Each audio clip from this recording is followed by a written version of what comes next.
제1파트에서는 대개 이제 발달 과정, 스승하고의 관계, 가족 관계 요걸 말씀드리고, 제2파트에서는 구체적으로 정자하고의 관계를 좀 구체적으로 말씀드리겠습니다.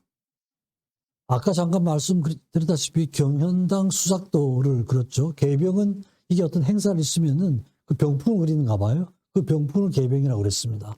그래서 1764년도에 영조 주기의 40주년을 맞는 해였는데, 영조는 뭐 그냥 특별한 기념 행사 없이 지나가려고 그랬습니다. 근데 이제 세손이 정조가 간청을 해서 행사를 갖게 됩니다. 그래서 그 행사 장면을 그린 그림인데, 기록으로는 영조가 굉장히 마음에 들어 했다고 그럽니다. 근데 그 그림 자체는 남아있질 않아요. 실제로 이제 영조도 그림을 상당히 잘 그렸습니다. 영조가 왕이 되기 전에는 군 밖에서 생활을 했는데요. 그때 겸제한테 그림을 배웠다는 이런 그 기록이 있고, 그래서 실제로 영조가 왕이 되고 나서도 겸제를 굉장히 위해줍니다. 꼭 그 김홍도하고 정조 관계처럼 영조하고 겸제 관계가 그런 관계가 돼요. 그리고 사도세자도 그림을 배웁니다. 사도세자도 그림을 굉장히 잘 그렸어요. 정신 상태가 흐트러지기 전에는 사도세자가 그린 그림도 남아 있습니다. 이 도화서에 들어가서 체계적으로 공부를 하게 되죠.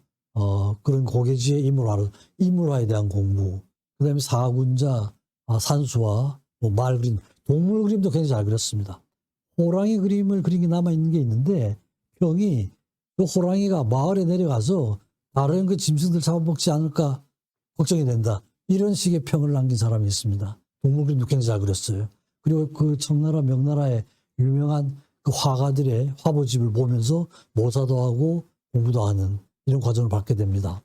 그러면서 우리나라 선배들 조영석, 이인상, 심사정, 김웅환 교류를 하면서 공부도 하고, 또 김웅환은 겸제의 후학인데 겸제의 그 금강산 전도가 아주 유명하죠.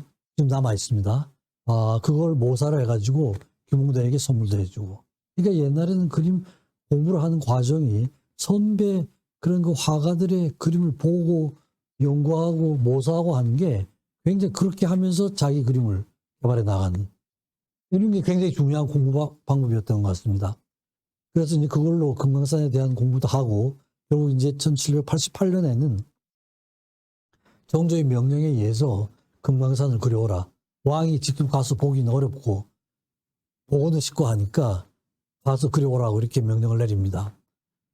1773년에 28세인데 이때 이제 그 용조와 왕세손의 여진, 물론 혼자 그린 건 아닙니다. 거기에 이제 두 번째 정조하고 만남이 일어나고, 그 다음에 뭐 사군자, 풍속도 여러 가지 분야의 그림에 다 뛰어난 기록을 남깁니다. 악기도 고문고, 당비바, 생황, 퉁소 그림을 보면 악기를 연주하는 장면들이 많이 남아 있어요. 그래서 이제 그 공으로 감독관으로 대수가 돼가지고 사포에서 근무를 하면서 수등하고 같이 이제 일시적으로 근무를 하는 이런 시기를 갖게 되죠. 1781년도에 정조의 여진을 그리고, 또 그 보상으로 안동에 안기찰방이 제수가 됩니다. 그래서 이제 그 당시에 이제 그 명나라 문인 화가 중에서 이유방이라는 사람을 굉장히 좋아했던가 봐요. 그래서 그 사람이 호가 단원이었는데 그걸 그대로 자기가 따서 단원이라고 호를 짓습니다. 이 스승이 이제 여러 가지로 굉장히 도움을 많이 줬는데 평론가로도 굉장히 유명했죠, 그 당시에.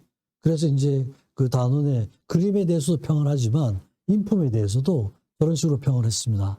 단원의 인품을 보면 얼굴이 청수하고 정신이 깨끗하여 보는 사람들은 모두 고상하고 세속을 초월하여 아무 데서나 볼 수 있는 평범한 사람은 아니라는 것을 모두 알 수 있을 것이다. 이런 식으로 기록을 남겼습니다.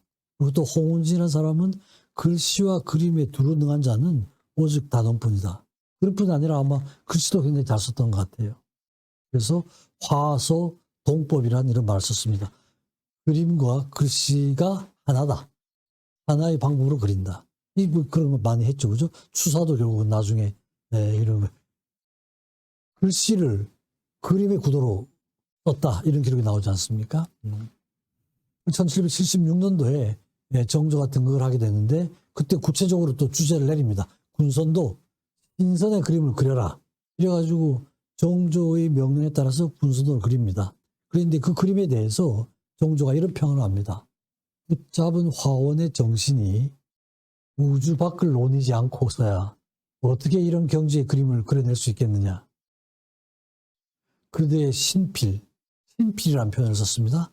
신필을 빌려 신선들의 세계를 마음껏 논일고 또한 경악까지 받으니 오늘만큼은 적당하지가 않구나. 자기가 주제를 내고 그리고 그려온 그림에 대해서 정조가 이렇게 세상의 평을 내린 거죠. 그죠? 이게 이제 그 그림입니다. 조금 좁혀서 그림이 모양이 이상하긴 한데 여기에 이제 옛날 그 노자도 나오고 가운데 저 사람이 노자입니다. 노자고 그림인데 신선도에 대해서도 가장 뛰어났던 그림을 그렸던 것 같아요. 1776년도에는 규장각도 규장국을 그려오라. 그렇죠? 규장각 기능을 굉장히 확대를 했죠. 신세로 키우는 이런 겁니다. 그래서 규장각을 그림으로 남겨놓고 싶으셨던가 봐요. 정조에게 바쳤습니다. 규장각도입니다. 지금 이제 가면은 후원에 가면 여기 있죠, 그죠? 규장각이 있고 앞에 옷들 지금 모습 거의 그대로 남아 있습니다. 1783년과 1786년 사이는 38세부터 41세인데요. 백성들이 어찌 살고 있는지 숨김없이 고스란히 담아오는 풍속화를 그려오라 이런 거죠. 그죠? 풍속화. 저 때는 이제 저런 게 김홍도가 풍속화의 아주 대가죠. 대가인데 시작은 왕명으로 시작이 됐던 것 같아요. 물론 왕명으로 받지 않고 남은 풍속도 많이 있습니다만 처음 시작은 그렇게 됐던 것 같아요. 그래서 김웅환, 강희연, 이문 다른 화가들이 자문도 좀 받으면서 풍속 받침을 받았습니다. 지금 우리가 많이 보는 그런 그림입니다. 대장간에서의 모습입니다. 무동 춤추는 그런 아동이 있고 옆에서 이제 반주도 넣고 즐기는 이런 모습입니다. 새참 농사를 짓다가 중간에 식사를 하는 거죠. 새참 모습 그대로 그려져 있습니다. 서당의 모습입니다. 저 가운데 한 아동이 혼인하고 있는 것 같아요. 뒤에 선생님 얼굴도 보면 뭔가 조금 측은한 표정을 짓고 있고, 그러니까 저 그림을 보면 저 당시에 그 서당의 그 분위기가 어땠는지 하는 게 우리 와서 피부에 와 닿는 정도예요. 저기 학생들의 그런 옷차림도 보면 갓을 쓰고 있는 저 양반집 아들이겠죠? 나머지는 서민집 아들입니다. 그러니까 신분의 구별 없이 같은 서당에서 공부를 한 이런 것도 볼 수가 있고요. 혼나는 모습들. 좀 이렇게 풍자적이면서 해학적인 이런 모습이 들어가 있습니다. 벼타작한 모습인데 뒤에 저 감독하는 사람을 마름이라고 그러죠. 그죠? 마름과 이 농부들하고의 관계가 아주 딱 드러나잖아요. 그죠? 얼마나 오만하게 빈듯이 누워가지고 담배 피면서 술도 한잔 마시고 지금 감독을 하고 있습니다. 신나게 하고 있죠. 그죠? 우물가에서의 모습입니다. 지나가는 사람이 옷가슴을 다 열고 아낙네들 이렇게 나서니까 이제 고개도 돌리고 이러는데 수작을 거는 거예요. 그러니까 뒤에 가는 중년의 아낙네가 그 모습이 좀 마땅하지가 않은 거예요. 못마땅한 표정을 지으면서 지나가는 이런 모습이죠. 그죠? 이런 모습입니다. 근데 이제 이 씨름이죠. 씨름 아주 역동적으로 그려져 있잖아요. 근데 어쨌든 김홍도의 그림은 또 한 가지 특징이 그 배경이 없어요. 딱 주제만 있습니다. 경치 같은 게 없이 딱 사람하고 그 장면만 그려져 있어요. 앞에 그림도 다 그렸었죠. 그죠? 이게 아주 중요한 특징이고 자기의 주제를 굉장히 강조하기 위한 이런 걸로 그렇게 설명이 되어 있습니다. 옆하는 아이도 있고 구경꾼들 자세들이 다 다르잖아요. 여기 이제 신발을 벗고 있는 사람은 이 사람 다음에 나갈 선수들인 걸 알 수가 있습니다. 준비하고 있는 사람들이죠. 얼굴 표정을 보면 좀 긴장되어 있고 하는 이런 모습들입니다. 주막에서의 모습, 발레트에서, 그죠? 이것도 좀, 풍자적인 면도 있죠. 발레를 하고 있는데 위에 선비가 얼굴을 가리고 훔쳐보는 이런 장면들입니다. 아마 저런 장면들이 옛날에 많았던 것 같아요. 그래서 이제 선비들에 대한 좀 풍자도 하고, 아낙네들의 모습들, 옷차림, 이런 게 다 있습니다. 그래서 이런 그 풍속화를 보면, 서민의 삶이 아주 예리한 관찰, 박진감, 행동감, 한국적인 해학 이런 게 드러나 있고 예술성, 한국성, 기록성, 사료성, 시대성 이런 모든 걸 다 갖추고 있다고 그래요. 그래서 3대 풍속화가 그러면은 김홍도를 위시로 해서 김득신, 신윤복 이런 사람이 이제 3대 풍속화가로 이렇게 꼽히고 있습니다. 근데 저 그림을 보면은 그림을 가지고 연구를 한 사람도 굉장히 많아요. 연구를 한 사람도 많아가지고 옷을 보면은 그 옷의 의복의 변천 과정을 다 볼 수가 있다고 그럽니다. 저고리의 길이라든지 반바지, 그 다음에 그 작업장에 따라가지고 옷이 다 다르잖아요. 그죠? 대장간에서 일하는 사람들은 다 길죠. 열이 나고 이러니까. 이런 것들. 모자도 굉장히 다양한 모자가 나온다고 그럽니다. 소리, 페랭이, 송락, 사카, 통짜 이래가지고 그 당시에 그 모자의 그런 생태, 이런 거에 대해서도 다 연구를 할 수 있는, 실제로 그림을 보고 이런 걸 연구를 하는 사람들이 있습니다. 1783년에는 자비대령 아까 잠깐 말씀드렸죠. 10명 정도를 뽑아가지고 최고 화원들을 규장각에 소속을 시킵니다. 그래가지고 월급도 많이 주고 그 다음에 이제 항상 필요하면 대령하도록 이렇게 하고, 저 사람들의 그림이나 이런 건 말하자면 국정에 반영이 되는 이런 정도였습니다. 그리고 김홍도는 특히 또 대소화원이라 그래가지고 정조의 개인 화가 자격을 따로 냅니다. 따로 내고 정조가 말하자면 화가로서 스승으로 대우를 해주는 이런 자격까지 획득을 하게 됩니다. 그리고 그 어진을 그리고 나면 그 보상으로 이제 관직을 하나 내립니다. 안기 찰방, 아까 몇 차례 말씀드렸는데 이게 종육품이고 우체국장 겸 감찰 업무를 하고 있다고 그래요. 대개 관리하는 사람들이 한 1,300여 명 되고, 안기가 이제 저기 안동 지역입니다. 안동 지역에 찰방, 우체국장 이제 내렸습니다. 그리고 이제 고해의 국화, 나라의 화가다. 나라의 으뜸가는 화원이다. 이런 이제 아주 최고의 명예로운 그런 자격을 갖추게 됩니다. 청량취소도라는 그림을 그리는데 여기서도 이제 단원이 퉁소를 봅니다. 그리고 찰방이라는 게 단원이죠. 퉁소를 부는데 그 퉁소 소리는 여전히 별과 달처럼 맑고 푸르고 빛나고 있을 때다. 소리가 들리는 것 같다. 이런 그림을 보는데 그림에서 소리를 듣는다. 기가 막힌 표현이죠. 그죠? 또 신선이 학을 타고 생황을 불며 내려올 것. 여러 가지 그 당시에 군수 근처에 있던 군수 현감들이 다 모여서 시도 짓고 풍류를 즐기는 이런 그런 행사들이 있었던 것 같아요. 그래서 그 장면을 그림을 그린 게 청량취소도입니다. 취소는 퉁수를 분다는 이런 거거든요. 그래서 근데 퉁수를 불고 있는 게 단원입니다. 그 단원의 소리를 듣고는 이제 그림을 보고 소리로 표현을 한 것입니다. 이게 이제 청량취소도입니다. 이런 것도 그리고 또 1781년에서 84년 단원도 자기가 호도 단원이고 자기의 정원을 또 단원이라고 이름 지었습니다. 그래가지고 진소래라고 이런 걸 해가지고 여러 사람이 같이 놀고 김홍도는 거문교를 컸는데 여기서도 김홍도는 거문교를 켜는 장면이 그려져 있습니다. 단원도에 자기 집을 그린 이런 그림입니다. 그래서 저걸 보면 그림도 잘 그렸지만 악기 연주도 아주 뛰어났던 것 같습니다. 1788년에는 정조의 명을 받아서 금강산을 그리러 갑니다. 그래서 주관은 김홍도고 따라가는 부관은 수종화사는 김웅환입니다. 처음에는 이제 그림을 가르쳐주고 그랬는데 지금은 이제 그 위치가 바뀌어졌죠. 관동 8경까지 그려오라 이렇게 했습니다. 그래서 금강산 전도를 화초로 만들어서 바쳤는데요. 그 당시에 방수영의 장남 강인이 회양부사 그 근처에 있었던가 봐요. 그러니까 특별하게 명령을 내립니다. 회양부사에게 반원이 오면은 극진히 잘 모셔라. 이래가지고 이제 정조의 분부가 내리고 가는 데마다 이제 대접을 받으면서 금강산을 그리게 됩니다. 강릉 선교장에 또 그 당시에는 다 들렸던 데입니다. 이게 금강산 장면들입니다. 구룡현이 있고 대관령도 이렇게 그렸고요. 그 다음에 이제 이게 해금강 양도 그리고 또 청심대도 그리고 다 지금 남아있는 그림입니다. 정량사라고 아마 유명한 절도 있었던 것 같습니다. 그래서 금강산을 보면서 그 중요한 장면들을 다 그려가지고 마치 이제 갖다 바치면은 정조가 가진 못하지만 금강산에 갔다 온 것 같은 항상 이 그림을 방에 걸어놓고는 보고 즐겼다는 기록이 있습니다.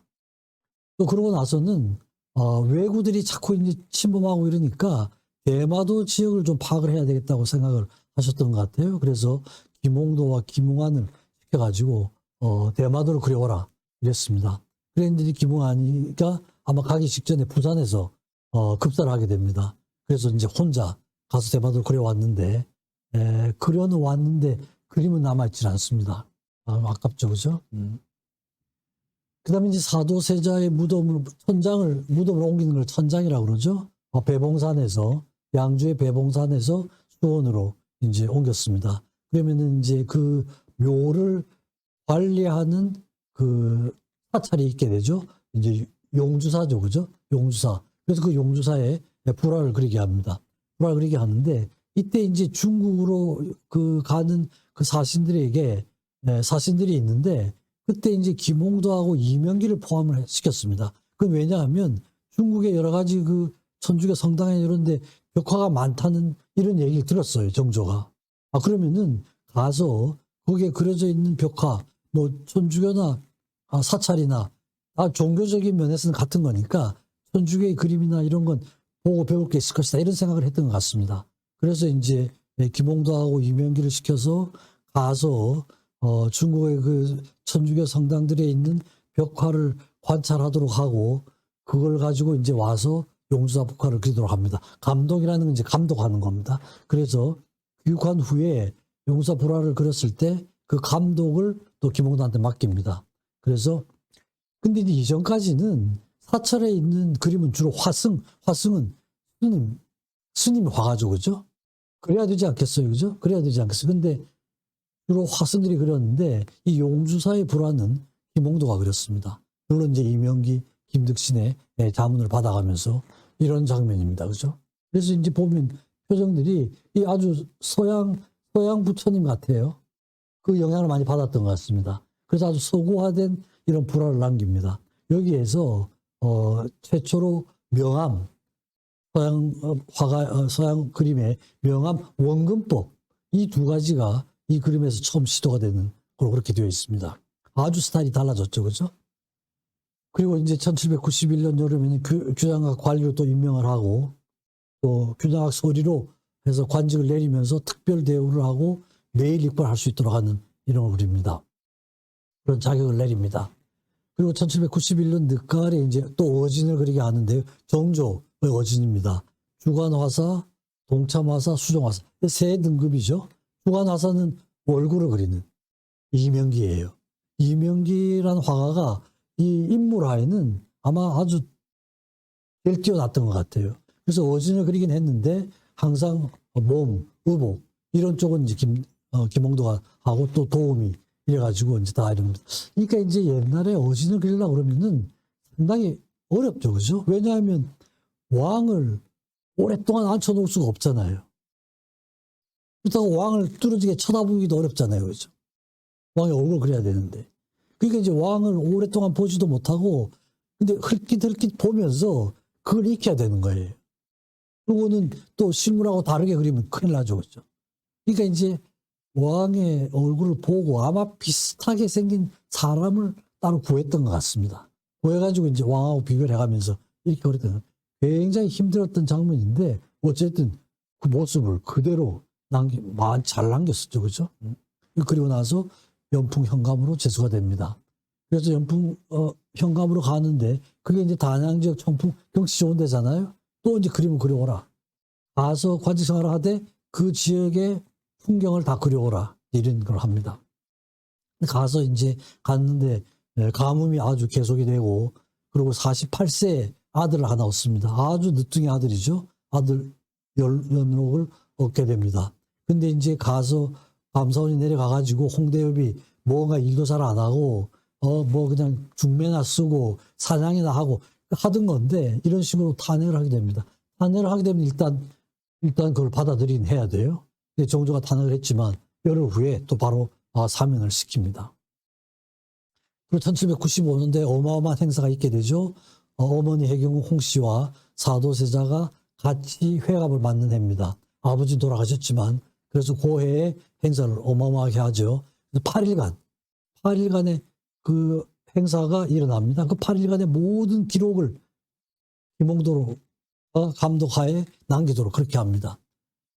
그래서 이제 1779명이 동원이 되고 말이 779마리가 됐다고 동원이 됐다는 일은 그렇게 남아 있습니다. 그래서 자비대령 화원들 전 화원들이 다 동원이 돼 가지고 그림을 남기는데 이게 원행, 을묘, 정리, 의궤라는 의궤로 남아 있습니다. 판화로 122쪽이고 김홍도부터 해가지고 모든 화가들이 다 이게 지금 완벽하게 남아 있습니다. 내용 중에 뭐 이런 그림들이죠. 다 반차도, 정리, 의궤, 그다음에 행사하는 장면, 진찬도 그 회가변 잔치죠. 그다음에 놀이하는 그 파티 중에 말하자면 회가변 중에 또 놀이를 하는 손유락도 있고 소용무도 있고 그죠? 이렇게 해서 물론 파티도 그렇지만 가는 장면들 그다음에 그 가서 또 군사 훈련을 많이 했거든요. 군사 훈련을 많이 했는데 그런 군사 훈련들까지도 다 남아 있습니다. 남아 있습니다. 8일간의 행사를 했는데 8일간으로 한 건 아버지 사도세자가 8일 만에 세상을 떠났습니다. 유지에 들어가가지고. 그래서 그걸 염두에 두고 다시 그것도 추모도 하면서 날짜를 8일로 해서 그렇게 했습니다. 팔북병풍을 그렸고 그 다음에 행성하고 성곽이 다 됐잖아요. 2년 8개월 만에. 이것도 아주 제가 전번에 잠깐 말씀드렸죠. 원래는 10년 계획이었어요. 화성 그 성곽을 하는 게. 근데 기막히게 인센티브 제도를 도입하고 만드는 그 노무자들한테 돈을 다 지급을 한 거예요. 그냥 그 노동력을 착취한 게 아닙니다. 그러니까 뭐 얼마나 열심히 했겠어요. 그래가지고 2년 8개월 만에 완성을 했죠. 아주 기가 막힌 성을 완성을 했죠. 그래서 그 화성에 대해서도 성과 의기가 남아 있습니다. 한정 풍국도라고 해서 일부 지역을 그린 겁니다. 소송 무렵도 가운데 저기 장수가 머무는 데가 남아 있고 나머지 장면들 그린 거죠. 그래서 정조가 이제 주자 전서라는 건 주자가 서거한 지 600주년 되는 거기에 이제 또 병풍을 그려라 그래가지고 팔폭되는 유부사이 유도라는 그림을 그려서 왕한테 바칩니다. 그랬더니 이제 주자가 남긴 깊은 뜻을 담은 좋은 작품이다 이런 평을 했고 그 그림을 보고 시를 지어서 또 하사를 합니다. 아주 멋쟁이 군주였죠, 그죠? 그림을 보고 화운시를 하사를 합니다. 그러면서 1800년 6월 28일 날 아주 서든데스를 하게 되죠. 이렇게 함으로써 이제 정조하고의 관계가 끝이 납니다. 이게 주자 서거 600주년을 기념해서 만든 병풍입니다. 주자시 의도라는 그 병풍이 남아 있습니다.